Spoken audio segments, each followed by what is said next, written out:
Hello welcome back. ಇದು next level pro cricket YouTube channel ಹಾಗೆ cricket DNA official Instagram page ಎರಡೂ ಸೇರಿ ಒಟ್ಟಿಗೆ ಬರ್ತಿರೋಂಥ ಹೊಸ ಬ್ಯಾಟಿಂಗ್ ಮಾಸ್ಟರ್ ಕ್ಲಾಸಸ್ಸು. ನಿಮ್ಮ ಬ್ಯಾಟಿಂಗ್ನ ಕಂಪ್ಲೀಟ್ ಸ್ಕ್ರ್ಯಾಚಿಂದ ಕಲಿಬೋದು ಅಥವಾ ಏನಾದ್ರು ಕರೆಕ್ಷನ್ ಇದ್ದರೆ ಇದೇ ಸರಿಯಾದ ಟೈಮು ಸರಿ ಮಾಡ್ಕೊಳ್ಳೋದಕ್ಕೆ. ನಿನ್ನೆ ಬೌಲಿಂಗ್ ಮಾಡಿರ್ತೀರಾ, ಸೊ ಇವತ್ತು ಮತ್ತೆ ಬ್ಯಾಟಿಂಗ್ ಬಂದಿದ್ದೀವಿ. ನೀವು ಕೂಡ ಇನ್ನೂ ಬೌಲಿಂಗ್ ಸ್ಟಾರ್ಟ್ ಮಾಡಿಲ್ಲ ಅಂದರೆ ಈಗಲೇ ಸ್ಟಾರ್ಟ್ ಮಾಡಿ ಬ್ಯಾಟಿಂಗ್ ಜೊತೆ. ಯಾರಿಗೆ ಯಾವ ಕೆಪಾಸಿಟಿ ಇರುತ್ತೆ ಅಂತ ಗೊತ್ತಾಗಲ್ಲ. ನೀವು ಕೂಡ ಒಂದು ಒಳ್ಳೆ ಫಾಸ್ಟ್ ಬೌಲರ್ ಆದರೆ ಏನೂ ಅಷ್ಟೇ ಇರಲ್ಲ. ಸ್ಟಾರ್ಟಿಂಗಲ್ಲಿ ನಮ್ಗೆ ಗೊತ್ತಾಗಲ್ಲ ನಮ್ಮ ಕೆಪಾಸಿಟಿ ಏನಿದೆ, ನಮ್ಮ ಸ್ಟ್ರೆಂತ್ ಏನಿದೆ ಅಂತ. ಆಪರ್ಚುನಿಟೀಸ್ನ ಮಿಸ್ ಮಾಡ್ಕೊಳ್ಳೋದು ಬೇಡ. ಒಂದು ಬೌಲಿಂಗ್ ಜೊತೆ ಬ್ಯಾಟಿಂಗು ಅಥವಾ ಬ್ಯಾಟಿಂಗ್ ಜೊತೆ ಬೌಲಿಂಗ್ ಇದ್ದರೆ ಒಂದು ಎಕ್ಸ್ಟ್ರಾ ಅಡ್ವಾಂಟೇಜು ಯಾವಾಗಲೂ ಇದ್ದೇ ಇರುತ್ತೆ. 6 ಗಂಟೆ ಆಯಿತು, ಆನ್ಲೈನ್ ಕ್ರಿಕೆಟ್ ಕೋಚಿಂಗ್ ಸ್ಟಾರ್ಟ್ ಆಯಿತು. ರೆಡಿನಾ? ಲಾಸ್ಟ್ ಕ್ಲಾಸು ನಾವು ಬ್ಯಾಟಿಂಗಲ್ಲಿ ಎರಡು ಕೈ ಯೂಸ್ ಮಾಡೋದು ಕಲ್ತ್ವಿ. ಫಸ್ಟ್ ಡೇ ಏನಿತ್ತು, ಫಸ್ಟ್ ಡೇ ನಾವು top and importance, top and ಹೇಗೆ ಯೂಸ್ ಮಾಡಬೇಕು ಅಂತ ಕಲ್ತ್ವಿ. ಸೊ ಸೆಕೆಂಡ್ ಡೇ ನಮ್ಮ ಬಾಟಮ್ ಆ್ಯಂಡ್ ಇಂಪಾರ್ಟೆನ್ಸು ಮತ್ತು ಗ್ರಿಪ್ಪು ಮತ್ತು ಹೇಗೆ ಯೂಸ್ ಮಾಡ್ಕೋಬೇಕು ಅಂತ ಕಲ್ತ್ವಿ. ಲಾಸ್ಟ್ ವೀಡಿಯೋದಲ್ಲಿ ಟಾಪ್ ಆ್ಯಂಡು ಮತ್ತು ಬಾಟಮ್ ಆ್ಯಂಡು ಸೇರಿ ಎರಡು ಕೈ ಹೇಗೆ ವರ್ಕ್ ಮಾಡ್ಕೋಬೇಕು ನಾವು ಫ್ರಂಟ್ ಫುಟ್ಗೆ ಅನ್ನೋದನ್ನ ಕಲ್ತ್ವಿ. ಇವತ್ತು ನಮ್ಮ ಬ್ಯಾಟಿಂಗಲ್ಲಿ ನಾವು ಆ್ಯಡ್ ಮಾಡ್ತಿರೋದು ಸ್ಟ್ಯಾನ್ಸು. ಏನು ಸ್ಟ್ಯಾನ್ಸು? ಸ್ಟ್ಯಾನ್ಸು ಒಂದು ಬ್ಯಾಟ್ಸ್ಮನ್ಗೆ ಬಿಗಿನಿಂಗ್ ಸ್ಟೇಜು ಅಥವಾ batting starts from stance. So ಇವತ್ತು ನಾವು ನಮ್ಮ ಬ್ಯಾಟಿಂಗ್ಗೆ ಆ್ಯಡ್ ಮಾಡ್ತಿರೋದು ನಮ್ಮ ಸ್ಟ್ಯಾನ್ಸು. ನಾವು ಸ್ಟ್ಯಾನ್ಸಲ್ಲಿ ಯಾವ ರೀತಿ ನಿಂತ್ಕೋತೀವಿ ಅನ್ನೋದು ತುಂಬ ಮೇಜರ್ ರೋಲ್ ಪ್ಲೇ ಮಾಡುತ್ತೆ. ನಿಮ್ಗೆ ಹೋಗ್ತಾ ಹೋಗ್ತಾ ಎಷ್ಟು ಕಷ್ಟ ಆಗುತ್ತೆ ಅಥವಾ ಎಷ್ಟು ಕಷ್ಟ ಇರುತ್ತೆ ನಾವು ಬ್ಯಾಟಿಂಗ್ನ ಕಲಿಬೇಕಾದ್ರೆ ಒಂದು ಪ್ರೊಫೆಷನಲ್ ಆಗಿ ಅಂತ ನಿಮ್ಗೆ ಅರ್ಥ ಆಗುತ್ತೆ. ಸೊ ಅದಕ್ಕೆ ಪ್ರತಿಯೊಂದು ಇಂಪಾರ್ಟೆಂಟು ಡೀಟೇಲಿಂಗ್ ಇರುತ್ತೆ. ಸೊ ಇಲ್ಲಿ ನಾವು ಸ್ಟ್ಯಾನ್ಸ್ ತೊಗೋಬೇಕಾದ್ರೆ ಫಸ್ಟ್ ಡೇ ಈವನ್ ತುಂಬ ಚಿಕ್ಕ ಹುಡುಗರು ಏನಿದ್ದೀರಾ ಅವ್ರಿಗೂ ಕೂಡ ಇದು ಅಪ್ಲೈ ಆಗುತ್ತೆ. ಇಲ್ಲಿ ಕನ್ಸಿಸ್ಟೆಂಟಾಗಿ ವಾಪಸ್ ನಾವು ಸೇಮ್ ಸ್ಟ್ಯಾನ್ಸ್ಗೆ ಹೋಗೋದು ತುಂಬ ಇಂಪಾರ್ಟೆಂಟ್ ಆಗುತ್ತೆ. ಒಂದ್ಸಲ ಹಿಂಗೆ ನಿಂತ್ಕೊಂಡ್ವಿ, ಒಂದ್ಸಲ ಹಿಂಗೆ ನಿಂತ್ಕೊಂಡ್ವಿ ಅಂದರೆ ಆಗಲ್ಲ. ಫಸ್ಟು ಪ್ರಾಪರ್ ಸ್ಟ್ಯಾನ್ಸ್ ಅಂದರೆ ಏನು? ಸೊ ಸ್ಟ್ಯಾನ್ಸಲ್ಲಿ ಬರೋದು ನಮಗೆ ಫೀಟು, ನೀ ಫ್ಲೆಕ್ಸ್ ಎಷ್ಟು ಫ್ಲೆಕ್ಸ್ ಮಾಡ್ತೀವಿ ಅನ್ನೋದು, ಹಾಗೆ ನಮ್ಮ ಹಿಪ್ ಫ್ಲೆಕ್ಸರ್ಸು ಎಷ್ಟು ಬೆಂಡ್ ಆಗಿದೆ, ಎಷ್ಟು ಸ್ಟ್ರೈಟ್ ಆಗಿದೆ ಅನ್ನೋದು, ಹಾಗೆ ಶೋಲ್ಡರ್ಸು ಓಪನ್ ಇದೆಯಾ, ಕ್ಲೋಸ್ ಇದೆಯಾ, ಅಥವಾ ನಮ್ಮ ತಲೆ ಸ್ಟಿಲ್ ಆಗಿದೆಯಾ, ಐಸ್ ಲೆವೆಲ್ ಇದೆಯಾ, ಡ್ರಾಪ್ ಆಗ್ತಿದೆಯಾ, ಇದೆಲ್ಲ ಕೌಂಟ್ ಆಗೋದೆ ಸ್ಟ್ಯಾನ್ಸಲ್ಲಿ. ಸೊ ಇವತ್ತು ಸ್ಟ್ಯಾನ್ಸಲ್ಲಿ ಆಲ್ಮೋಸ್ಟ್ ಕವರ್ ಮಾಡ್ತೋಗೋಣ. ಮೋರ್ ಇಂಪಾರ್ಟೆಂಟ್ಲಿ ಫೋಕಸ್ ಜಾಸ್ತಿ ಮಾಡ್ತಿರೋದು ನಾವು ಹೇಗೆ ನಿಂತ್ಕೋತೀವಿ ಅನ್ನೋದು. ಕ್ರಿಕೆಟಲ್ಲಿ ಕಾಂಪ್ಲಿಕೇಟೆಡ್ ವಿಷಯಗಳನ್ನ ಸಿಂಪಲ್ಲಾಗಿ ಹೇಳ್ಕೊಡೋದು ನನ್ನ ಎಕ್ಸ್ಪರ್ಟೀಸು, ಕಲಿಯೋದು ಬಿಡೋದು ನಿಮಗೆ ಬಿಟ್ಟಿದ್ದು. ಸೊ ಮೊದಲನೇದಾಗಿ ಹೇಗೆ ನಿಂತ್ಕೋಬೇಕು ಅನ್ನೋದಾದರೆ ಐಡಿಯಲ್ ವೇ. ತುಂಬ ಐ ಟಿ ಇರೋರಿಗೆ ಡಿಫ್ರೆನ್ಸ್ ಆಗುತ್ತೆ, ಅದು ಅಲ್ಲಿ ಬರ್ತೀನಿ. ಸೊ ಜನರಲ್ ನಾವು ನೀವು ಐ ಟಿ ಇರೋದ ಪ್ರಕಾರ ನಾರ್ಮಲ್ ಐಟ್ ಅಂದರೆ ನಮ್ಮದು ಶೋಲ್ಡರ್ ವಿತ್ ಪಾರ್ಟ್ ಅಂತೀವಿ. ಅದು ನಮ್ಮ ಶೋಲ್ಡರ್ ಲೈನ್ ಏನಿದೆ ಆ ಲೈನಲ್ಲಿ ಸ್ಟ್ರೈಟಾಗಿ ನಿಂತ್ಕೊಳ್ಳೋಂಥದ್ದು. ಸೊ ಇಲ್ಲಿ ಸ್ಟ್ರೈಟಾಗಿ ನಿಂತ್ಕೊಳ್ಳೋದು ನೀವು ನೋಡ್ಬೋದು. ಎರಡೂ ಕಾಲು ನಿಮಗೆ ಶೋಲ್ಡರ್ ವಿತ್ ಪಾರ್ಟು, ಹಾಗೆ ಒಂದೇ ಸಿಂಗಲ್ ಲೈನು. ಇಲ್ಲಿ ಮೇಜರಾಗಿ ಸ್ವಲ್ಪ ಇಲ್ಲಿದ್ದರೆ ಅಥವಾ ಇಲ್ಲಿದ್ದರೆ ಇದೆಲ್ಲ ಮುಂದೆ ಕರೆಕ್ಷನ್ ಮಾಡ್ಕೊಳ್ಳೋಂಥದ್ದು. ನಮಗೆ ಬೇಸಿಕ್ ಒಂದು ಬಂದುಬಿಟ್ರೆ ಆಮೇಲೆ ಹೆಂಗೆ ಬೇಕಾದ್ರೂ ಆಟ ಆಡ್ಬೋದು. ಇದು ನಮ್ಮ ಬೇಸಿಕ್ ಆದರೆ ಸ್ವಲ್ಪ ಈ ಕಡೆ ಇದ್ರೆ ನಡೀತೆ. ಆದರೆ ಈ ಕಾಲನ್ನ ಕ್ರಾಸ್ ಯಾವುದೇ ಕಾರಣಕ್ಕೂ ಮಾಡಬಾರ್ದು. ಏನಕ್ಕೆ ಆ ಥರ ಹೇಳ್ತೀವಿ, ಏನು ಅದರಿಂದ ತೊಂದರೆ ಏನಾಗುತ್ತೆ ಅಂದರೆ ನಾವು ಇಲ್ಲಿಂದ ಶೋಲ್ಡರ್ ಅಲೈನ್ಮೆಂಟೆಲ್ಲ ಇಲ್ಲೇ ಇರ್ತೀವಿ. ಈ ಕಾಲು ಇಲ್ಲಿ ಬಂದಿಟ್ಗೆ, ಇಲ್ಲಿ ಈಗ ಅಕ್ರಾಸ್ ಬಂದಿಟ್ಗೆ ನಮ್ಗೆ ಇಲ್ಲಿ ಬ್ಲಾಕ್ ಆಗ್ತಿದೆ. ನಾರ್ಮಲ್ ಸ್ಟ್ಯಾನ್ಸಲ್ಲಿ ನಾವು ಆಫ್ ಸೈಡು ಮತ್ತು ಲೆಗ್ ಸೈಡು ಎರಡಕ್ಕೂ ಆಡೋಕ್ಕೆ ಆಫರ್ ಮಾಡುತ್ತೆ. ಅದೇ ನಾನು ಏನಾದ್ರು ಬ್ಲಾಕ್ ಆಯಿತು ಅಂದರೆ ನಾನು ಹಿಪ್ಪೆಲ್ಲ ಇಲ್ಲಿ ಕ್ಲೋಸ್ ಆಗೋಗುತ್ತೆ. ಕ್ಲೋಸ್ ಆದಾಗ ಮೋರ್ ಡಾಮಿನೇಷನು ಅಥವಾ ಮೋರ್ ಎಕ್ಸ್ಪರ್ಟು ಆಫ್ ಸೈಡಲ್ಲಿ ಹಾಕ್ತೀನಿ. ಅದೇ ರೀತಿ ನಾನು ಈ ಕಡೆ ಝೀರೋ ಆಗೋಗ್ತೀನಿ. ಯಾಕೆಂದರೆ ನಾನು ಹಿಪ್ಪೆಲ್ಲ ಇಲ್ಲಿ ಕ್ಲೋಸ್ ಆದಮೇಲೆ ಇಲ್ಲಿ ಓಪನ್ ಮಾಡೋ ಆಡೋದೆಲ್ಲ ಕಷ್ಟ ಆಗುತ್ತೆ. ಹಾಗೆ ಈಗ ಅಕ್ರಾಸ್ ಆಡೋಂಥದ್ದು ಚಾನ್ಸಸ್ಸು ಜಾಸ್ತಿ ಆಗುತ್ತೆ. ಸೊ ಈ ಥರ ಯಾವತ್ತೂ ಮಾಡಬಾರ್ದು. ಇನ್ಫ್ಯಾಕ್ಟ್ ಇನಿಷಿಯಲ್ ಮೂಮೆಂಟಲ್ಲಿ ಈ ಥರ ಆಗುತ್ತೆ. ಸೊ ಇನಿಷಿಯಲ್ ಮೂಮೆಂಟ್ಗೆ ಈಗಲೇ ಹೋಗ್ತಿಲ್ಲ ನಾವು. ಇನಿಷಿಯಲ್ ಮೂಮೆಂಟ್ ಏನಿದ್ರು ಸಬ್ಜೆಕ್ಟಿವ್. ಬೇರೆ ಬ್ಯಾಟ್ಸ್ಮನ್ಗೆ ಬೇರೆ ಸ್ಟೈಲ್ ಆಫ್ ಬ್ಯಾಟಿಂಗ್ಗೆ ಬೇರೆ ಥರ ವರ್ಕ್ ಆಗುತ್ತೆ. ಅದು ನಿಮ್ಮ ಬ್ಯಾಟಿಂಗ್ಗೆ ಆ್ಯಡ್ ಮಾಡಬೇಕಾ ಬೇಡವಾ ಅನ್ನೋದು ಅದು ಕೂಡ ಸಬ್ಜೆಕ್ಟಿವ್. ಸೊ ಅದಕ್ಕಾಗಿ ಒಂದು ಕೋಚ್ನ ಸಲಹೆ ತೊಗೊಂಡು ಇನಿಷಿಯಲ್ ಮೂಮೆಂಟ್ ಡಿಸೈನ್ ಮಾಡ್ಕೋಬೇಕಾಗುತ್ತೆ. ನಿಮ್ಮ ಬ್ಯಾಟಿಂಗ್ ಹೆಂಗೆ ಸೂಟ್ ಆಗುತ್ತೆ ಆ ರೀತಿ. ಸೊ ಅದಕ್ಕೆ ನಾವು ಇನಿಷಿಯಲ್ ಮೂಮೆಂಟ್ಗೆ ಹೋಗ್ತಿಲ್ಲ. ಇನಿಷಿಯಲ್ ಮೂಮೆಂಟು ಎಷ್ಟು ಇಂಪಾರ್ಟೆಂಟ್ ಆಗುತ್ತೆ ಅಂದರೆ ನಾನು ಈ ಥರ ಫುಲ್ ಸ್ಟೈಲಾಗಿ ಪ್ರಾಪರ್ ಬ್ಯಾಟ್ಸ್ಮನ್ ಥರ ಬ್ಯಾಟ್ಸ್ಮನ್ನಿಗೆ ಸ್ಟ್ಯಾನ್ಸ್ ತೊಗೊಂಡಿದ್ದೀನಿ. ಇನಿಷಿಯಲ್ ಮೂಮೆಂಟಲ್ಲಿ ಹಿಂಗೆ ಬಂದು ನಿಂತ್ಕೊಂಡ್ರೆ ಸೊ ಅದು ಅರ್ಥನೇ ಇರೋಲ್ಲ. ಅದಕ್ಕಾಗಿ ಒಂದು ಕೋಚ್ ಅಡ್ವೈಸು ಇದರಲ್ಲಿ ಬೇಕೇ ಬೇಕು ನಿಮಗೆ ಇನಿಷಿಯಲ್ ಮಾಡಬೇಕಾದ್ರೆ. ಇನ್ ಕೇಸ್ ನಿಮ್ಗೆ ಏನಾದರೂ ಈಗ ಆಲ್ರೆಡಿ ನೀವು ಬ್ಯಾಟಿಂಗಲ್ಲಿ ಇನಿಷಿಯಲ್ ಮೂಮೆಂಟ್ ನಿಮಗೆ ಆ ಥರ ವೀಡಿಯೋದ ಚೆಕ್ ಮಾಡ್ಕೊಳ್ಳಿ. ಇನಿಷಿಯಲ್ ಮೂಮೆಂಟಲ್ಲಿ ಏನಾದರೂ ಈ ಕಾಲ್ ಕ್ರಾಸ್ ಆಗ್ತಿದೆ ಅಂದರೆ so you're in bad position again. So ಸ್ಟ್ಯಾನ್ಸಲ್ಲಿ ನೀವು ಸಕ್ಕದಾಗಿದ್ರೂ ಇನಿಷಿಯಲ್ ಮೂಮೆಂಟಲ್ಲಿ ಹಾಳಾಗಿರುತ್ತೆ. ಸೊ ಇದನ್ನು ತಲೆಯಲ್ಲಿ ಇಟ್ಕೊಳ್ಳಿ. ಇಗ್ನೋರ್ ಮಾಡೋರು ಮಾಡಲಿ, ಯಾರು ಗುರುದಕ್ಷಿಣೆ ಕಳಿಸ್ತಿದ್ದೀರಾ ನೀವು ಟ್ರಾನ್ಸಾಕ್ಷನ್ ಹಿಸ್ಟ್ರಿನ ಕಾಪಾಡ್ಕೊಳ್ಳಿ. ಮುಂದೆ ಕೆಲಸಕ್ಕೆ ಬರ್ಬೋದು. ನಾನು ಹೇಳಿದಾಗಲೇ ಇನ್ನು ಈ ಮುಂದೆ ಕಾಲೇನಿದೆ ಆ ಕಾಲನ್ನ ಹಿಂದೆ ಇರ್ಬೋದು ಬೇಕಾದರೆ, ಆದರೆ ಕ್ರಾಸ್ ಮಾಡೋಂಗಿಲ್ಲ. ಇನ್ನು ಇದನ್ನು ಪ್ರಾಕ್ಟೀಸ್ ಮಾಡೋದು ಹೇಗೆ? ಸೊ ಇದನ್ನು ಪ್ರಾಕ್ಟೀಸ್ ಮಾಡೋದು ಒಂದು ಚಾಕ್ ಪೀಸ್ ತೊಗೊಳ್ಳಿ. ಒಂದು ಚಾಕ್ ಪೀಸಲ್ಲಿ ಒಂದು ಸ್ಟ್ರೈಟ್ ಲೈನ್ ಮಾಡ್ಕೊಳ್ಳಿ. ಇಲ್ಲಾಂದರೆ ಒಂದು ಆಲ್ರೆಡಿ ಲೈನ್ ಇದೆ. ಸೊ ಇದು ನಿಮಗೆ ತೋರ್ಸೋಕ್ಕಷ್ಟೇ ಇದು. ಸೊ ಒಂದು ಚಾಕ್ ಪೀಸ್ ತೊಗೊಂಡು ಒಂದು ಸ್ಟ್ರೈಟ್ ಲೈನ್ನ ಮಾಡಿಕೊಂಡು, ಇನ್ಫ್ಯಾಕ್ಟ್ ಇನ್ ಕೇಸ್ ನಿಮ್ಮ ಮಗುಗೆ ಏನೋ ಟ್ರೈನಿಂಗ್ ಮಾಡ್ತಾಯಿದ್ದೀರಾ, 6 ವರ್ಷ 10 ವರ್ಷದ ಒಳಗಡೆ ಮಗು ಇದೆ ಅಂದರೆ ಸೊ ನೀವು ಇಲ್ಲಿ ಇನ್ನೊಂದು ಎಕ್ಸ್ಟ್ರಾ ಲೈನ್ ಕೂಡ ಹಾಕೋಬಿಡಿ. ಫಸ್ಟು ನಿಲ್ಲಿಸ್ಕೊಂಡು ಶೋಲ್ಡರ್ ವಿತ್ ಪಾರ್ಟ್ ನಿಲ್ಲಿಸ್ಕೊಂಡು ಅಲ್ಲ ಬಗುದು ಏನು ಶೋಲ್ಡರ್ ವಿತ್ ಪಾರ್ಟ್ ಅಥವಾ ಶೂ ಮಾರ್ಕ್ ಅಥವಾ ಏನಿದೆ ಅಲ್ಲಿಗೆ ಇದು ಮಾಡ್ಕೋಬೇಕು. ಸೊ ಇದು ಚಿಕ್ಕ ಮಗಳು ಕೂಡ ಮಾಡಬೇಕಾಗಿರೋದು.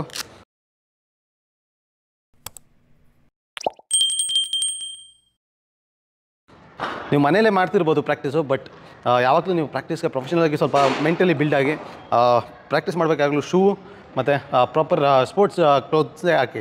ಸೊ ಅದು ಮೆಂಟಲಿ ಕೂಡ ನಿಮಗೆ ಪ್ರಿಪೇರ್ ಮಾಡುತ್ತೆ ಒಂದು ಕಲಿಬೇಕಾದ್ರೆ ಪ್ರಾಕ್ಟೀಸಲ್ಲಿ. ಇನ್ನು ದೊಡ್ಡವ್ರಿಗಾದರೆ ಹೋಗಬೇಕು, ಶೋಲ್ಡರ್ ವಿತ್ ಪಾರ್ಟ್ ನಿಂತ್ಕೋಬೇಕು, ಲೈನ್ ಟಚಿಂಗ್ ಏನು ಲೈನ್ ಮಾಡಿರ್ತೀರ ಆ ಲೈನ್ಗೆ ಟಚ್ ಆಗ್ತಿರಬೇಕು. ಸೊ ಇಲ್ಲಿ ನಿಂತ್ಕೊಂಡು ಬರಬೇಕು, ಟಾಪ್ ಆ್ಯಂಡ್ ಗ್ರಿಪ್ ತೊಗೋಬೇಕು, ಬಾಟಮ್ ಆ್ಯಂಡ್ ಗ್ರಿಪ್ಪು ಟ್ಯಾಪಲ್ಲಿ ಮಾಡಬೇಕು ನಮ್ಮ ಕಾಲಿಂದ ಇಲ್ಲಿ. ಇನ್ನೂ ಹೈಟ್ ಇರೋರು ಸ್ವಲ್ಪ ಅಗಲ ಇರುತ್ತೆ, ಅವ್ರು ಬೇಕಾದ್ರೆ ಇಲ್ಲಿ ಟ್ಯಾಪ್ ಮಾಡ್ಬೋದು. ಅದು ಯಾಕೆ, ನಾನು ಹೈಟ್ ಇದ್ದೀನಿ ಅಂದ್ಕೊಳ್ಳಿ, ನಾನು ಹೈಟ್ ಇಟ್ಕೊಂಡು ನಾನು ಇಲ್ಲಿ ಟ್ಯಾಪ್ ಮಾಡೋಕೆ ಹೋದರೆ ನನ್ನ ಬಾಡಿ ಇಲ್ಲಿ ಬೆಂಡ್ ಆಗೋ ಚಾನ್ಸಸ್ ಜಾಸ್ತಿ ಇರುತ್ತೆ. ಅದಕ್ಕಾಗಿ ಹೈಟ್ ಇರೋರು ಸೆಂಟ್ರಲ್ಲಿ ಟ್ಯಾಪ್ ಮಾಡ್ತಾರೆ ಜಾಸ್ತಿ ಬಗ್ದೆ. ಸೊ ನೀವು ನಮ್ಮ ಥರ ನಾರ್ಮಲ್ ಹೈಟ್ ಇರೋರು ಆರಾಮಾಗಿ ನಿಂತ್ಕೊಂಡು ಇಲ್ಲೇ ಕಾಲಿಂದ ಇಲ್ಲಿ ನಾವು ಟ್ಯಾಪ್ ಮಾಡ್ಬೋದು. ನೋಡ್ಬೋದು ನೀವು, ಇಲ್ಲೇ ಇದೆ ತಲೆ, ಇಲ್ಲೇ ಇದೆ, ಬರೀ ಕೈ ಮಾತ್ರ ಹೋಗೋದು. ಸೊ ಇದು ಅಲ್ಲ, ಇಲ್ಲಿನ ಬ್ಯಾಕ್ ಪೇನ್ ಬರೋ ಚಾನ್ಸಸ್ ಜಾಸ್ತಿ ಇರುತ್ತೆ. ಟ್ಯಾಪ್, ಲುಕ್ ಫಾರ್ವರ್ಡ್, ಐಸ್ ನನ್ನ ಕಣ್ಣು ಲೆವೆಲ್ ಆಗಿದೆ, ಎಡ್ದು ಸ್ಟಿಲ್ ಆಗಿದೆ, ಫೋಕಸ್ 5 ಸೆಕೆಂಡ್ಸ್. ಮತ್ತೆ ಬರಬೇಕಾಚೆ, ಮತ್ತೆ ತೊಗೊಂಡು ಸ್ಟಾರ್ಟಿಂಗು ಸ್ಕ್ರೀಸ್ ಲೈನ್ ಕರೆಕ್ಟಾಗಿದೆ, ಒಂದೇ ಸಲ tap, look up, still 5 seconds, done. ಮತ್ತೆ ಬರಬೇಕು, ಸ್ಟ್ಯಾನ್ಸ್. ನೀವು ನೋಡ್ಬೋದು ಶೋಲ್ಡರು ಸ್ವಲ್ಪ ಓಪನ್ ಇದೆ, ಈ ರೈಟ್ ಶೋಲ್ಡರ್ ಏನಿದೆ ಅದು ನಿಮಗೆ ಮುಂದೆ ಇರೋರಿಗೆ ಕಾಣಬೇಕದು. ಸೊ ಇದು ಏನಾದ್ರು ಕ್ಲೋಸ್ ಆಯಿತು ಅಂದರೆ ನಾನು ಬ್ಯಾಟ್ ನೋಡ್ಬೋದು ನೀವು, ನನ್ನ ಆಟೋಮೆಟಿಕ್ಕಾಗಿ ನಂದು ಇಲ್ಲಿ ಶೋಲ್ಡರ್ ಏನೇ ಕ್ಲೋಸ್ ಆಯಿತು ಅಂದರೆ ಇಲ್ಲಿ ನಾನು ಬ್ಯಾಟಿಂದ ಹೋಗ್ಬಿಡುತ್ತೆ. ಇದು ಬ್ಯಾಟಿಂದ ಹೋದ್ರೆ ಲೆಗ್ ಸೈಡ್ ತೊಂದರೆ ಆಗುತ್ತೆ. ಅದಕ್ಕೋಸ್ಕರ ಹಾಫ್ ಟೆಂಪಲ್ಲಿ ಇಡೋಕ್ಕೆ ಬ್ಯಾಟ್ನ ನಮಗೆ ಶೋಲ್ಡರು ಸ್ವಲ್ಪ ಓಪನ್ ಇರಬೇಕಾಗುತ್ತೆ. ಇದೇನಾಗುತ್ತೆ ಅಂದರೆ ಇದನ್ನು ನ್ಯೂಟನ್ ಥರ್ಡ್ ಲಾ ಅಂತಾರೆ. ನ್ಯೂಟನ್ ಥರ್ಡ್ ಲಾ ಏನು, every action as equal and opposite reaction. ಅದರರ್ಥ ನನಗೀಗ ಆಫ್ ಟೆಂಪಲ್ ಲೈನಲ್ಲಿ ಬ್ಯಾಟ್ ಇದೆ, ಸೊ ನನ್ನ ಶೋಲ್ಡರ್ ಇಲ್ಲಿದ್ದರೆ ಅದು ಕರೆಕ್ಟಾಗಿರುತ್ತೆ. ಇನ್ ಕೇಸ್ ನನ್ನ ಶೋಲ್ಡರ್ ಏನಾದ್ರು ಈ ಕಡೆ ಓಪನ್ ಆಯಿತು ಅಂದರೆ ನನ್ನ ಬ್ಯಾಟ್ ಇಲ್ಲಿ ಹೋಯ್ತು, ಆಚೆ ಹೋಯ್ತು. ಸೊ ಇದು ನ್ಯೂಟನ್ ಥರ್ಡ್ ಲಾ ಥರ. ಸೊ ಹಾಗೆ ಲೆಗ್ ಸೈಡ್ ಕೂಡ ಇಲ್ಲೇನಾದ್ರು ಕ್ಲೋಸ್ ಆಯಿತು ಅಂದರೆ ನನ್ನ ಬ್ಯಾಟ್ ಇಂತೆ ಆಗುತ್ತೆ. ಸೊ ಈ ಆ್ಯಕ್ಷನ್ಗೆ ಇದು ರಿಯಾಕ್ಷನ್ ಆಗುತ್ತೆ. ಸೊ ಇದನ್ನು ನ್ಯೂಟನ್ ಥರ್ಡ್ ಲಾ ಅಂತ ಕರೀತಾರೆ. Newton third law, every action as equal and opposite reaction. Including ನೀವು ಬೌಲಿಂಗ್ ಬಂದಾಗ ಕೂಡ ಇದೆಲ್ಲ ಕಾಂಬಿನೇಷನ್ ವರ್ಕ್ ಆಗುತ್ತೆ. So every action opposite reaction ಇದ್ದೇ ಇರುತ್ತೆ. ಈ ವಿಷಯನ ಇಗ್ನೋರ್ ಮಾಡೋರು ಮಾಡಿ, ಬಟ್ ಇಗ್ನೋರೆನ್ಸ್ ಕಾಸ್ಟ್ಲಿ ಆಗ್ಬೋದು. ಇದೇ ಆನ್ಲೈನ್ ಕೋಚಿಂಗ್ನ ಈ ಕ್ವಶನ್ ಬರೋಕ್ಕಿಂತ ಮುಂಚೆ ವರ್ಕ್ಶಾಪ್ ಮಾಡಬೇಕು ಅಂತ ಇದ್ದೆ, ಅದು ಪೇಯ್ಡ್ ಆಗಿರ್ತಿತ್ತು. ಈ ಪ್ರಶ್ನೆ ಬಂದಮೇಲೆ ಸ್ವಲ್ಪ ನನಗೆ ರಿಯಲೈಸ್ ಆಯಿತು. ಸೊ ನನಗೂ ಗೊತ್ತು ಕರ್ಮ ಏನು ಕ್ರಿಕೆಟಲ್ಲಿ ಅಂತ. ಸೊ ಅದಕ್ಕಾಗಿ ನಿಮಗೆ ಫ್ರೀಯಾಗಿ ತರ್ತಾ ಇದ್ದೀನಿ. ಫ್ರೀ ಕೋಚಿಂಗು ನಿಮಗೆ ಅವಶ್ಯಕತೆ ಇದ್ದರೆ ಮಾತ್ರ ಈ ಆಪ್ಷನ್ ಇರೋದು. ಫ್ರೀ ಬಗ್ಗೆ ಗೊತ್ತಿರೋರು ಫ್ರೀಯಾಗಿ ಸಿಗೋದು ಯೂಶಲಿ ಜಾಸ್ತಿ ದಿನ ಬಾಳಿಕೆ ಬರೋಲ್ಲ, ಅಥವಾ ನಮಗೆ ಲಾಂಗ್ ಟರ್ಮಲ್ಲಿ ಹೆಲ್ಪ್ ಆಗೋಲ್ಲ. ಸೊ ಕರ್ಮ ಅನ್ನೋದು ಎಲ್ಲದರಲ್ಲೂ ಇದ್ದೇ ಇರುತ್ತೆ. ಸೊ ಖಂಡಿತ ನೀವು ನೋಡ್ಕೊಳ್ಳಿ ನಿಮ್ಮ ಕಂಡೀಷನ್ ಹೇಗಿದೆ ಅಂತ. ಸೊ ಪ್ರತಿಯೊಂದು ವೀಡಿಯೋದಲ್ಲಿ ಏನು ಕಲಿತೀರಾ ಈಗ ಸೀರೀಸಲ್ಲಿ, ಸೊ ನಿಮ್ಮ ಕೈಲಾದಷ್ಟು ಎಷ್ಟಾಗುತ್ತೆ, 10 ರೂಪಾಯಿ ಆಗುತ್ತಾ, 20 ರೂಪಾಯಿ ಆಗುತ್ತಾ, 100 ರೂಪಾಯಿ ಆಗುತ್ತಾ, ದೇವರು 1000 ಕೊಟ್ಟಿರೋ ಖಂಡಿತ ಕೊಡಿ, ಬೇಡ ಅಂತ ಖಂಡಿತ ಹೇಳಲ್ಲ. ನಿಮ್ಮ ಕೈಲಾದಷ್ಟನ್ನ ನೀವು ಖಂಡಿತ ನೀಡ್ಬೋದು. ಇಲ್ಲಿ ಕೊಟ್ಟಿರೋಂಥ ಸ್ಕ್ಯಾನರ್ಗೆ ಅಥವಾ 8310683252 ನಂಬರ್ಗೆ. ಸಿಂಪಲ್. ಇನ್ನು ಚಿಕ್ಕ ಮಕ್ಕಳು ಟ್ರೈನಿಂಗ್ ಮಾಡ್ತಿರೋರಿಗೆ ನಾನು ಹೇಳೋಗೆ ಇಲ್ಲೊಂದು ಲೈನ್ ಎಕ್ಸ್ಟ್ರಾ ಲೈನ್ ಮಾಡ್ಕೊಂಡಿರಿ. ಮಕ್ಕಳು ಎಲ್ಲಿ ಯಾವ ಲೈನಲ್ಲಿ ಹೋಗಿ ನಿಂತ್ಕೋಬೇಕು ಅಂತ. ಸೊ ನಿಂತ್ಕೋಬೇಕು, ಬರಬೇಕು. ಸೊ ಇದು 100 ಟೈಮ್ಸ್ ಮಾಡಿದ್ಮೇಲೆ ನೆಕ್ಸ್ಟ್ 100 ಟೈಮ್ಸ್ ಏನು ಮಾಡಬೇಕು ಅಂದರೆ, ನಾವು ಸೇಮ್ ಲೈನ್ ಹೋಗಿ ನಿಂತ್ಕೊಂಡು ಸ್ಟ್ಯಾನ್ಸ್ ತೊಗೊಂಡು ಮುಂದೆ ನೋಡಬೇಕು, ಚೆಕ್ ಮಾಡ್ಕೊಳ್ಳಿ ಎಲ್ಲ ಕರೆಕ್ಟಾಗಿದೆಯಾ, ಎಲ್ಲ ಪೊಸಿಷನಲ್ಲಿ ಇದ್ವಾ ಅಂತ. ಈಗ ನಾವು 10 ಸೆಕೆಂಡ್ಸು ಅಥವಾ 15 ಸೆಕೆಂಡ್ಸು ಕಣ್ಣು ಮುಚ್ಚಬೇಕು.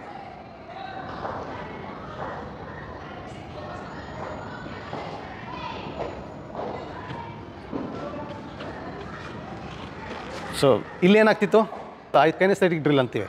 ಸೊ ಕೈನೆಸ್ಥೆಟಿಕ್ ಡ್ರಿಲ್ ಏನಂದರೆ ಐಸ್ ಕ್ಲೋಸ್ ಮಾಡುವಂಥದ್ದು. ಸೊ ನಾನು ಈಗ ಐಸ್ ಕ್ಲೋಸ್ ಮಾಡಿದಕ್ಕೆ ನಾನು ಇವಾಗ ತುಂಬ ಸ್ಟ್ರಾಂಗಾಗಿ ನಿಂತಿರ್ಬೋದು, ಬಟ್ ಅದೇ ನನ್ನ ಐಸ್ ಕ್ಲೋಸ್ ಮಾಡಿದಕ್ಕೆ ನನಗೆ ಗೊತ್ತಾಗಲ್ಲ. ಈಗ ನನ್ನ ಬಾಡಿ ವೆಯ್ಟ್ ಎಲ್ಲಿ ಹೋಗುತ್ತೆ ಆ ಕಡೆ ಮೂವ್ ಆಗ್ತಾ ಹೋಗ್ತೀನಿ. ಸೊ ನಾನು ಕಣ್ಣು ಓಪನ್ ಮಾಡ್ಕೊಂಡು ಮಾಡಿದಾಗ ನನಗೆ ವಿಸಿಬಲ್ ಇರುತ್ತೆ ಏನು ಮಾಡ್ತಾಯಿದ್ದೀವಿ, ಏನು ಆಗ್ತಿದೆ ಅಂತ. ಸೊ ಇಲ್ಲಿ ನಮಗೆ ಆಟೋಮೆಟಿಕ್ಕಾಗಿ ಅಡ್ಜಸ್ಟ್ ಆಗೋಗುತ್ತೆ ನಮ್ಮ ನ್ಯಾಚುರಲ್ ಬಾಡಿ ಪ್ರಕಾರ. ಸೊ ಇಲ್ಲೇನೋ ಬೀಳ್ತಿದ್ವಿ ಅಂದರೆ ನಮ್ಮ ಬಾಡಿ ಗೊತ್ತಾಗೋಗುತ್ತೆ, ನಿಂತ್ಕೊಬಿಡ್ತೀವಿ. ಸೊ ಐಸ್ ಕ್ಲೋಸ್ ಮಾಡಿದಾಗ ಏನಾಗುತ್ತೆ ಗೊತ್ತಾಗಲ್ಲ ಏನಾಗ್ತಿದೆ ಅಂತ.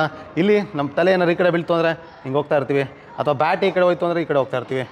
ಬ್ಯಾಟ್ ಹಿಂದೆ ಉಳ್ಕೋತಾ ಅಥವಾ ಹಿಂದೆ ಬಂತ ಈಲ್ ಮೇಲೆ, ಬ್ಯಾಟ್ ಏನಾರು ಹಿಂದೆ ಹೋಯ್ತು ಅಂದರೆ ಇಲ್ಲಿ ನನಗೆ ಈಲ್ ಮೇಲೆ ವೆಯ್ಟ್ ಹಾಕಿ ಹಿಂದೆ ಬೀಳೋ ಚಾನ್ಸಸ್ ಇರುತ್ತೆ.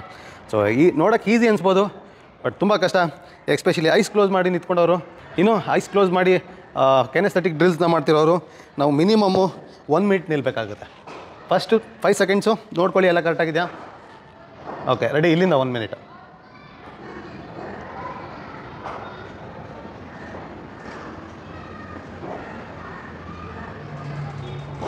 ಇದು ನಿಮ್ಮ ಬೆಸ್ಟ್ ವೇ ನಿಮ್ಮ ಸ್ಟ್ಯಾನ್ಸ್ನ ಚೆಕ್ ಮಾಡ್ಕೊಳ್ಳೋದಕ್ಕೆ. ಇಲ್ಲಿ ನಾನು ಆಟೋಮೆಟಿಕ್ಕಾಗಿ ನನ್ನ ನೀಸ್ ಬೆಂಡ್ ಆಗಿದೆ. ಹಿಂಗೆ ಇನ್ ಕೇಸ್ ನಾನು ಹಿಂಗೆ ನಿಂತ್ಕೋತು ಅಂದರೆ ಇನ್ನೂ ಕಷ್ಟ ಆಗ್ತಾ ಹೋಗುತ್ತೆ. ಸೊ ಇಲ್ಲಿ ನಮ್ಮ ಬಾಡಿನೇ ಅಡ್ಜಸ್ಟ್ ಮಾಡ್ಕೊಳ್ಳುತ್ತೆ ನಮಗೆ ಯಾವುದು ಬೆಸ್ಟ್ ಸೂಟಬಲ್ಲು, ಎಷ್ಟು ಬೆಂಡ್ ಮಾಡಬೇಕು ಅಂತ. ಸೊ ನಾನು ತುಂಬ ಸ್ಟ್ರೈಟಾಗಿ ನಿಂತ್ಕೊಂಡ್ರೆ ತುಂಬ ಹೊತ್ತು ನಿಂತ್ಕೊಳ್ಳೋಕ್ಕಾಗಲ್ಲ, ನಾನು ಆ ಕಡೆ ವಾಬಲ್ ಆಗ್ತಾ ಇರುತ್ತೆ. ಸೊ ಮಾಡ್ತಾ ಪ್ರಾಕ್ಟೀಸು ನನಗೆ ಐಡಿಯಾ ಬರುತ್ತೆ, ನಮ್ಮ ಬಾಡಿ ಅಡ್ಜಸ್ಟ್ ಆಗ್ತಾ ಹೋಗುತ್ತೆ. ಸೊ ನಮ್ಮ ಹ್ಯೂಮನ್ ಬಾಡಿ ನಮ್ಗೆ ಅರ್ಥ ಆಗುತ್ತೆ. ಸೊ ಬಾಡಿ ಅದಕ್ಕೆ ನಮ್ಮ ಬಾಡಿಗೆ ಹೆಂಗೆ ಬೇಕೋ ಆ ರೀತಿ ಅಡ್ಜಸ್ಟ್ ಆಗ್ತಾ ಹೋಗುತ್ತೆ. ಸೊ ಇಲ್ಲಿ ಕ್ಲೋಸ್ ಮಾಡ್ಕೊಂಡು ನಿಂತ್ಕೊಂಡಾಗ ಸೊ ನನ್ನ ಬಾಡಿ ಗೊತ್ತಿರುತ್ತೆ ಎಷ್ಟು ಬೆಂಡ್ ಆದರೆ ಸರಿ ಬ್ಯಾಲೆನ್ಸ್ ಸಿಗುತ್ತೆ ಅಂತ. ಸೊ ಅಷ್ಟು ಬೆಂಡ್ ಮಾಡ್ಕೊಳ್ಳುತ್ತೆ. ಇದು ಸ್ಟ್ರೈಟ್ ಅವೇ ಬರದೇ ಇರ್ಬೋದು, ನೀವು 4-5 ಸಲ ಮಾಡಿದ್ಮೇಲೆ ಅದು ನಿಮ್ಗೆ ಅರ್ಥ ಆಗುತ್ತೆ. ಓಲ್ಡ್ ಈಗ ಆ್ಯಕ್ಚುಲಿ ನನಗೂ ಗೊತ್ತಿಲ್ಲ ನನ್ನ ತಲೆ ಯಾವ ಕಡೆ ಇದೆ ಅಂತ. ಸೊ ಇಲ್ಲಿ ನಾನು ಆಲ್ಮೋಸ್ಟ್ 30 ಸೆಕೆಂಡ್ಸ್ ಆಯಿತು ನನಗೆ ಐಸ್ ಕ್ಲೋಸ್ ಮಾಡಿ. ಸೊ ಸ್ಟ್ರೈಟ್ ಆಗಿದೆಯಾ ಇಲ್ಲಿದೆಯಾ, ನನಗೆ ಇದು ಸ್ಟ್ರೈಟ್ ಅನಿಸ್ತಿದೆ, ಐಸ್ ಕ್ಲೋಸ್ಡೆ. ಬಟ್ ಈ ಕಡೆ ನೋಡ್ತಾಯಿದ್ದೀನಿ, ಈ ಕಡೆ ನೋಡ್ತೀನಿ, ಗೊತ್ತಾಗ್ತಿಲ್ಲ. ಮತ್ತು ಇಲ್ಲಿ ಓಕೆ, ಇದು ಕರೆಕ್ಟ್ ಅನ್ಕೋಬೋದು. ಯಾಕೆ ನನ್ನ ಸ್ಟ್ಯಾನ್ಸ್ ನನಗೆ ಗೊತ್ತಿದೆ. ಸೊ ಕರೆಕ್ಟಾಗಿ ನನ್ನ ತಲೆ ಇದೆ ಅಂತ ನನಗೊಂದು ಸ್ಟ್ರಾಂಗ್ ಫೀಲಿಂಗ್ ಬರ್ತಿರೋದು.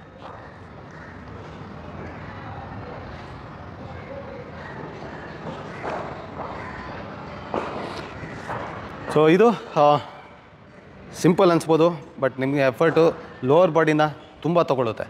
ಸೊ ನಮ್ಮ ಕ್ರಿಕೆಟಲ್ಲಿ ಮೇಯ್ನ್ ಅಂದರೆ ನಮ್ಮ ಬೈಸೆಪ್ಸ್ ಅಲ್ಲ ಅಥವಾ 6 ಪ್ಯಾಕ್ ಅಲ್ಲ, ನಮ್ಮ ಲೋವರ್ ಬಾಡಿ ಪವರ್. ಸೊ ನೀವು ಬೌಲಿಂಗ್ ಮಾಡೋದಿರಲಿ, ನಿಮಗೆ ಕಾಲಲ್ಲಿ ಸ್ಟ್ರೆಂತ್ ಬೇಕು, ಬ್ಯಾಟಿಂಗ್ ಮಾಡಬೇಕಾ ಸ್ಟ್ರೆಂತ್ ಬೇಕು, ಹಾಗೆ ಥ್ರೋ ಮಾಡಬೇಕು ಅಂದರೂ ಸ್ಟ್ರೆಂತ್ ಬೇಕು, ನೀವು ಓಡಬೇಕು ಅಂದ್ರೂ ಲೋವರ್ ಬಾಡಿ ಸ್ಟ್ರೆಂತ್ ಬೇಕು. ಸೊ ಇಲ್ಲಿ ಲೋವರ್ ಬಾಡಿ ಸ್ಟ್ರೆಂತ್ ಅಲ್ಲದೆ ಕಂಡೀಷನ್ ಕೂಡ ಆಗ್ತಾಯಿದೆ. ಸೊ ನಮ್ಮ ಬಾಡಿಗೆ ಏನಕ್ಕೆ ಈ ಕಂಡೀಷನ್ ಆಗ್ತಿದೆ, ಸೊ ನಮ್ಮ ಐಸ್ ಕ್ಲೋಸ್ ಮಾಡಿದಾಗ ನಮ್ಮ ಬಾಡಿಗೆ ನ್ಯಾಚುರಲಾಗಿ ಯಾವ ರೀತಿ ಬೇಕು ಆ ರೀತಿ ಮಾಡ್ಕೊತಾ ಇರುತ್ತೆ. ಸೊ ಇಲ್ಲಿ ಈ ಡ್ರಿಲ್ಲಲ್ಲಿ ನಾವು ಲೋವರ್ ಬಾಡಿನ ಸ್ಟ್ರೆಂತ್ನಿಂಗ್ ಅಲ್ಲದೆ ಕಂಡೀಷನ್ ಕೂಡ ಮಾಡ್ಕೋತಾ ಇದ್ವಿ. ಕಂಡೀಷನ್ ಏನು, ಬಾಡಿ ಬ್ಯಾಲೆನ್ಸ್. ನಮ್ಮ ಬಾಡಿ ಅಪ್ಪರ್ ಬಾಡಿನ ಲೋವರ್ ಬಾಡಿ ಬ್ಯಾಲೆನ್ಸ್ ಮಾಡಬೇಕಲ್ಲ, ಸೊ ಅದು ಕಂಡೀಷನಿಂಗು. ಇದು ಕಂಪ್ಲೀಟ್ ಸ್ಕ್ರ್ಯಾಚಿಂದ ಸ್ಟಾರ್ಟ್ ಮಾಡ್ತಿರೋರ್ಗಾದ್ರೆ ನೀವು ತುಂಬ ವರ್ಷಗಳಿಂದ ಆಡ್ತೀರಾ, 5-6 ವರ್ಷದಿಂದ ಆಡ್ತಿದ್ದೀರಾ ಕ್ರಿಕೆಟು ಅಂತ ಇದ್ದರೆ, ಅದು ಲೆದರ್ ಬಾಲ್ ಕ್ರಿಕೆಟ್ ಆಡ್ತಿದ್ದೀರಾ, ಇಲ್ಲಿ ಕರೆಕ್ಷನ್ ಮಾಡ್ಕೋತಾ ಇದ್ದೀರಾ ಅಂದರೆ ನೀವು ಒಂದು ಸ್ಟೆಪ್ ಮುಂದೆ ಹೋಗ್ಬೋದು. ಸೊ ಒಂದು ಸ್ಟೆಪ್ ಮುಂದೆ ಏನು, ನೀವು 5-6 ವರ್ಷದಿಂದ ಆಡ್ತಿದ್ರು ಕೂಡ ನೀವು ಖಂಡಿತ ಐಸ್ ಕ್ಲೋಸ್ನ ಒಂದು 5-6 ನಿಮಿಷನಾದರೂ ಮಾಡಲೇಬೇಕಾಗುತ್ತೆ. ಅದಾದಮೇಲೆ ನೀವು ಬೇಕಾದ್ರೆ ಹೋಗ್ಬೋದು. ಇಲ್ಲಿಂದ ಸ್ಟ್ಯಾನ್ಸ್ ತೊಗೊಂಡು ನಮ್ಮ ಗ್ರಿಪ್ಪೆಲ್ಲ ಕರೆಕ್ಟಾಗಿ ಇಟ್ಕೊಂಡಿರೋದೆಲ್ಲ ಚೆಕ್ ಮಾಡಿಕೊಂಡು ಮೂಮೆಂಟ್ ಇದಂಟೆ time. Lift the bat up, swing the bat down straight, right up, straight down. ಇಲ್ಲಿಂದ ಸೈಡ್ ವೇಸ್ನ ನೋಡ್ಕೋಬೋದು. ಸ್ಟ್ಯಾನ್ಸ್ ತೊಗೊಂಡೆ ನೀಟಾಗೆ ಒಂದೇ ನೋಡ್ತಿದ್ದೀನಿ. Lift the bat up. ಇಲ್ಲಿ ಇನ್ನೊಂದು ಕೀ ಪಾಯಿಂಟು ನಿಮಗೆ ಲಾಸ್ಟ್ ವೀಡಿಯೋದಲ್ಲಿ ತಿಳಿಸ್ಕೊಟ್ಟಿದ್ದೀನಿ. ಇಲ್ಲಿ ನಮಗೆ ಡ್ರೈವ್ಸ್ಗೆ ಬರಬೇಕಾದ್ರೆ ಬ್ಯಾಟು ನಮ್ಮ ಎಲ್ಬೋ ಮುಖಾಂತರ ಬರಬೇಕು, ಎಲ್ಬೋ ಥ್ರೂ ಬರಬೇಕು. ಇಲ್ಲಿಂದ ಕೈ ಎಕ್ಸ್ಟೆಂಡ್ ಆಗೋದು ಬೇಡ, ಇದು ಎಕ್ಸ್ಟೆಂಡ್ ಆಗೋದು ಬೇರೆ ಶಾರ್ಟ್ಸ್ಗೆ. ಸೊ ಅದು ನಾನು ಮುಂದೆ ಹೋಗ್ತಾ ಹೇಳ್ತೀನಿ. ಬಟ್ ನಮ್ಗೆ ಡ್ರೈವ್ಸ್ ಬರಬೇಕು ಅಂದರೆ ಇಲ್ಲಿಂದ ಥ್ರೂ ದ ಎಲ್ಬೋ ಬರಬೇಕು.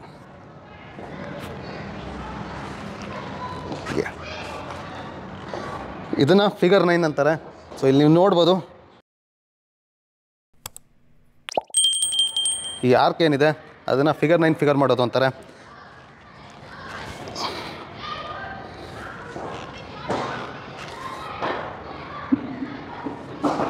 ಮತ್ತು 10 ಟೈಮ್ಸ್ ಮಾಡಿ ಆ ಥರ, ಮತ್ತೆ ಸ್ಟ್ಯಾನ್ಸು, ಮತ್ತು ನೀವು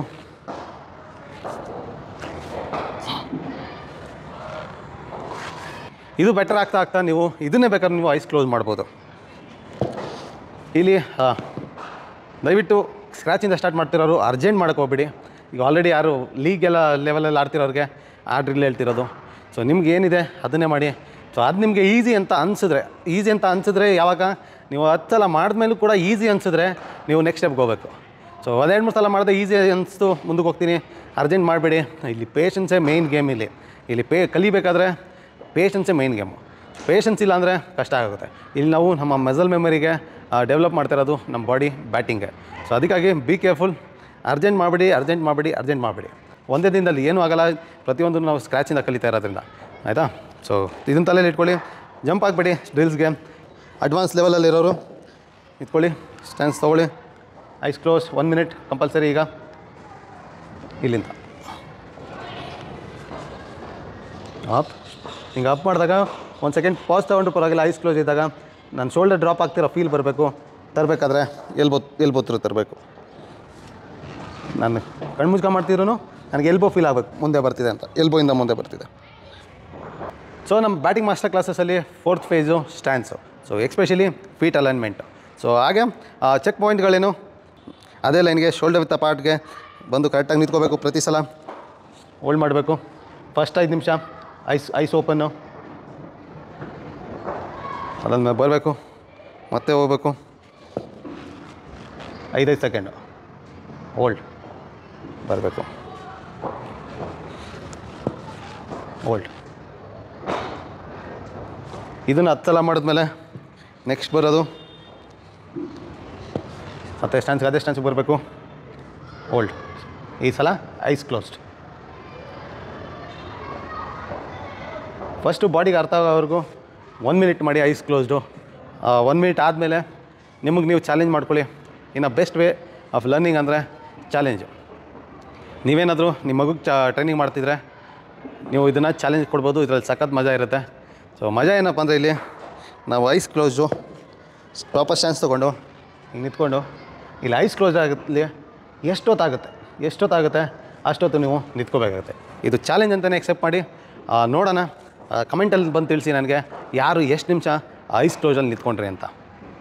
ಸೊ ಎನಿವೆ ಚಾಲೆಂಜ್ನ ನೀವು ಆಕ್ಸೆಪ್ಟ್ ಮಾಡ್ತೀರಾ ಅಂದ್ಕೊಂಡಿದ್ದೀನಿ. ಸೊ ಮತ್ತೆ ನಾಳೆ ಬೌಲಿಂಗಲ್ಲಿ ಸಿಗೋಣ.